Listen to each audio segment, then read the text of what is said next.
दिल का द्वार, हृदय का द्वार, अंतर हृदय का कमल। हमें अपने में तलाशना होगा, हृदय को तलाशना होगा, हृदय में छिपे हुए अंतर हृदय को तलाशना होगा। और जब हम उसका निरंतर साक्षात्कार करेंगे तो उस हृदय में छिपे हुए कमल, प्राणों के कमल, चेतना के कमल से हमारा साक्षात्कार होगा। और जब हम उसका साक्षात्कार करने के प्रति अंतर्लीन होंगे, मीरा बनेंगे, चैतन्य बनेंगे, अंतर्घट में व्याप्त होंगे, तो उस कमल में व्याप्त रहने वाली वो चीज कि जैसे बाहर के फूलों में पराग छिपा हुआ रहता है, पराग दिखाई नहीं देता, वैसे ही हमारे भीतर के हृदय के कमल में छिपी हुई जो पराग की स्थिति है, जो परमात्मा की स्थिति है, वो तब हमारे भीतर उजागर होने लगती है, प्रकट होने लगती है। मैंने पहले ही कहा, इंसान जाता है परमात्मा के मंदिरों का संगीत सुनकर के, उसे ढूंढने के लिए। वो मंदिर भीतर है, हृदय में है, पर वहाँ जाते हैं तो लगता है मंदिर फंदिर कुछ नहीं, केवल लहरें हैं, केवल वृत्तियों का उठा पटक है। वहाँ केवल धमा चौकड़ी मची हुई है, कुछ नहीं है, अंधेरा है, कुछ भी नजर नहीं आता। लेकिन क्या करें, जिसने ठान लिया है भीतर में जाने का, वो वापस लौटने का अब रास्ता भी नहीं जानता। वो तो अब भीतर डट गया है, भीतर जम गया है। बात करता है तब भी दिल के तारों से जुड़कर बात करता है। वो बोलता है तब भी जबान बोलती है, पर वो तो अपने दिल से जुड़ा हुआ है। उसका एक तारा कहीं बाहर नहीं बजता, उसका एक तारा हर समय दिल में सारे गामा पधा निसा करता रहता है। दिल के तार, भाई ये प्रभु का रास्ता दिल वालों का रास्ता है। प्रभु का जो मार्ग है ये दिल वालों का मार्ग है, ये हृदयवान होकर जीने वाले लोगों का मार्ग है। मन से प्रभु को नहीं पाया जा सकता। मन में कचरा है, मन में कबाड़ खाना भरा हुआ है, मन में विकार वासनाएं प्राणी मात्र के भीतर भरी हुई हैं। कोई भी व्यक्ति मन के जरिए नहीं पा सकता, क्योंकि दुनिया का कोई भी व्यक्ति अपने मन को केंद्रित कर ही नहीं पाता। जैसे बूंद सागर में उतर जाती है तो बूंद मिट जाती है, ऐसे ही जब हमारा दिमाग, हमारा मन, हमारी मानसिक चेतना दिल में व्याप्त हो जाती है तो बूंद समाना समुद्र में। तो बूंद जब समुद्र में समा जाती है तो फिर मन नहीं रहता, तब केवल दिल हो जाता है। और जब केवल दिल दिल ही रह जाता है तो अपने आप दिलवर हमारे इर्द गिर्द होता है, हमारे भीतर होता है। जैसे फूल के भीतर पराग है, जैसे पुष्प के भीतर पराग है, वैसे ही हमारे भीतर हमारी अंतरात्मा में व्याप्त। जब अंतरात्मा सूक्ष्म है तो उस अंतरात्मा में भी अत्यंत सूक्ष्म रूप में निवास करने वाली वह निराकार परमात्मा की चेतना एक पराग के रूप में अपन सब लोगों में व्याप्त है। प्रीत करो रे भाई, प्रीत करो। प्रभु का मार्ग प्रीत का मार्ग है। ये योग का मार्ग लोगों के लिए योग का मार्ग होगा, पर यह सच्चाई में तो प्रीत का मार्ग है, अपने आप से प्रीत पालने का मार्ग है। दिल का मार्ग है, हृदय का मार्ग है, ये भक्ति का मार्ग है, ध्यान धरने का मार्ग है। ये मार्ग किसी और मंदिर में जाने का मार्ग नहीं है, ये अपने आप में उतरने का मार्ग है। ये मार्ग किसी गंगा जल से, किसी प्रतिमा के अभिषेक का मार्ग नहीं है। यह अपने भीतर उतर करके आंखों से आंसुओं की धार बहाने का मार्ग है।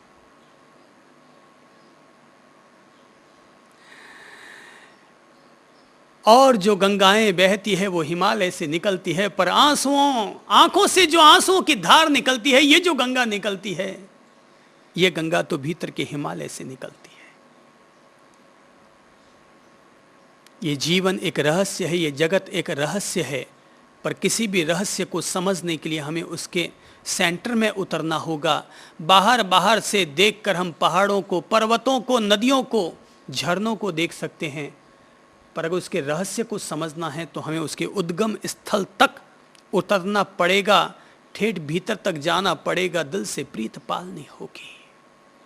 इसीलिए पतंजलि कहते हैं, हृदय चित्त संवित, हृदय में स्थिर होने से चेतना का ज्ञान होता है, आत्मा का ज्ञान होता है, अंतरात्मा का ज्ञान होता है। ये एक तरह से कुंजी मिल गई है, चाबी मिल गई है अपन सब लोगों को कि किसी भी व्यक्ति को अगर आत्मज्ञान की तरफ बढ़ना है, कैवल्य की तरफ बढ़ना है, ऋतंभरा प्रज्ञा की तरफ बढ़ना है, तो उस हर किसी व्यक्ति को दिल के देवालय में उतरना पड़ेगा।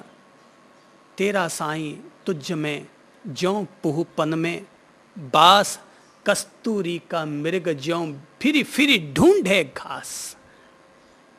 कबीर कहते हैं, मैं तो तेरे पास में बंदे, मैं तो तेरे पास में, ना मैं बकरी, ना मैं भेड़ी, ना मैं छुरी गंडास में, मैं तो रहूं शहर के बाहर मेरी पूरी मवास में, मैं सांसों की सांस में बंदे, मैं तो तेरे पास में। मैं बकरे में नहीं हूं जो तुम मुझे बकरी बलि का बकरा बनाए, मैं भेड़ों में नहीं रहता, मैं कोई नारियल में नहीं रहता कि जो तुम मुझे ले जाकर मंदिर में चढ़ाए, मैं तो रहूं शहर के बाहर मेरी पूरी मवास में। अरे ये जो सारा शहर दिखाई देता है, मैं तो इसके बाहर रहता हूं, मेरी पूरी मवास में। मेरा निवास कहाँ है? तेरे ही भीतर। मेरा राज महल बना हुआ है, मेरा बैकुंठ तेरे दिल के घट में बना हुआ है, दिल के सागर में। तू अपने आप से प्यार कर, दिल में उतरो, बाहर से लेकर भीतर तक। स्थूल रूप में देखेंगे तो बाहर चमड़ी है, इस अंतर हृदय के बाहर चमड़ी है, दोनों तरफ फेफड़े हैं, बीच में कुछ अन्न नलिका, श्वास नलिका है, पीछे मेरुदंड है, पीठ है। एक तरफ फेफड़ा तंत्र काम कर रहा है और दूसरी तरफ हमारा हार्ट धड़क रहा है। यह स्थूल शरीर की रचना है। ये जो सारी बात कर रहा हूं, ये स्थूल शरीर की बात हो रही है, लेकिन स्थूल शरीर तो हमें अनुभव आता है, पर इस स्थूल शरीर में रहने वाली क्या जीवनी शक्ति अपन लोगों को अनुभव में आ रही है? वो है कि नहीं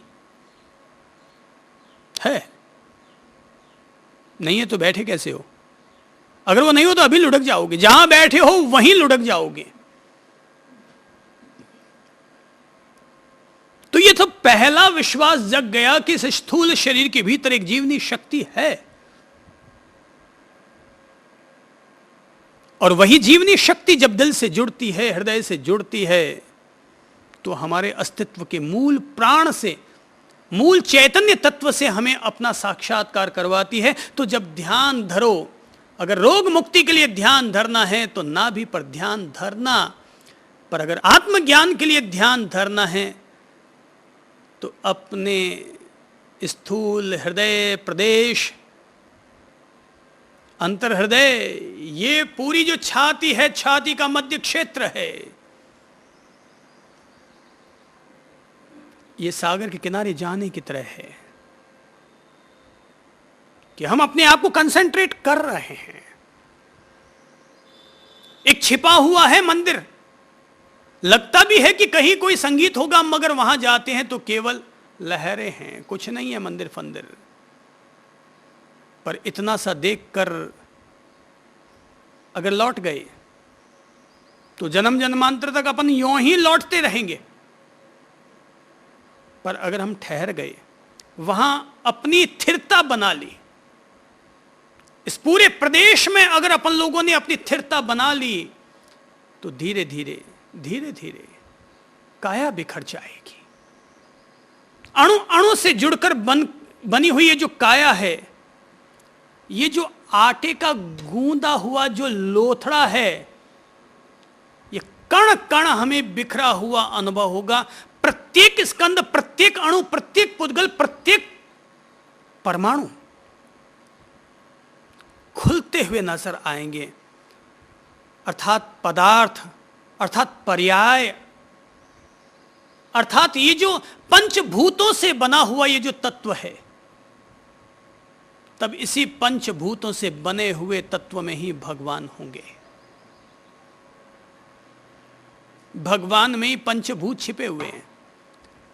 भगवान का भ भूमि से जुड़ा है, भगवान का ग गगन से जुड़ा है, भगवान का व वायु तत्व से जुड़ा हुआ है, भगवान का वा का आ अग्नि तत्व से जुड़ा हुआ है, और भगवान का न नीर तत्व से जुड़ा हुआ है। यही पांचों तत्वों का सार भगवान के रूप में प्रकट हो जाता है।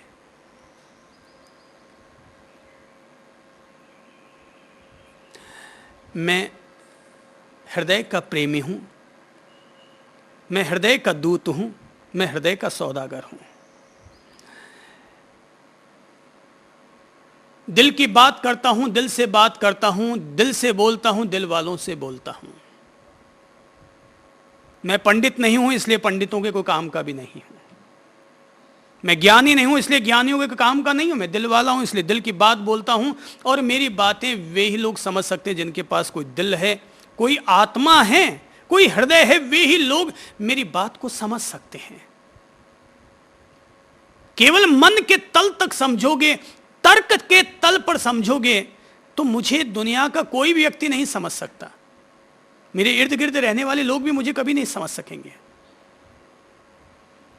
क्योंकि उनको हर बात तर्क के अनुकूल चाहिए। और जब वो वापस तर्क करते हैं तो मुझे लगता है वो तर्क नहीं करते, वो कुतर्क करते हैं। मैं बोलता हूं दिल के ज्ञान से, मैं बोलता हूं भीतर के ज्ञान से, और ये दुनिया चलती है मन और बुद्धि के ज्ञान से। तो संतुलन नहीं बैठ पाता। तो जब संतुलन नहीं बैठता तो मैं उनकी दुनिया, उनके भरोसे छोड़ देता हूं और मैं वापस अपने दिल की दुनिया में उतर जाता हूं। मुझे लगता है मैं इस परिस्थिति के अनुकूल नहीं हूं। मुझे अगर जीना पड़ता है इस परिस्थिति में, ये प्रभु की मर्जी होगी तो मुझे ऐसा जीना पड़ रहा होगा। बाकी मैं इस दुनिया के मुआफिक नहीं हूं। ये दुनिया तर्क से चलती है और मैं दिल से चल रहा हूं। बस यही फर्क है। ये दुनिया वैराग्य से चलती है और मैं प्रेम से चल रहा हूं। ये फर्क है। जिसके भीतर प्रभु उतरेंगे वही मुझे समझ सकेगा। और कोई आग्रह भी नहीं है कोई मुझे समझे। कोई समझाने के लिए थोड़ी, अंडरस्टैंडिंग के लिए थोड़ी जी रहे हैं।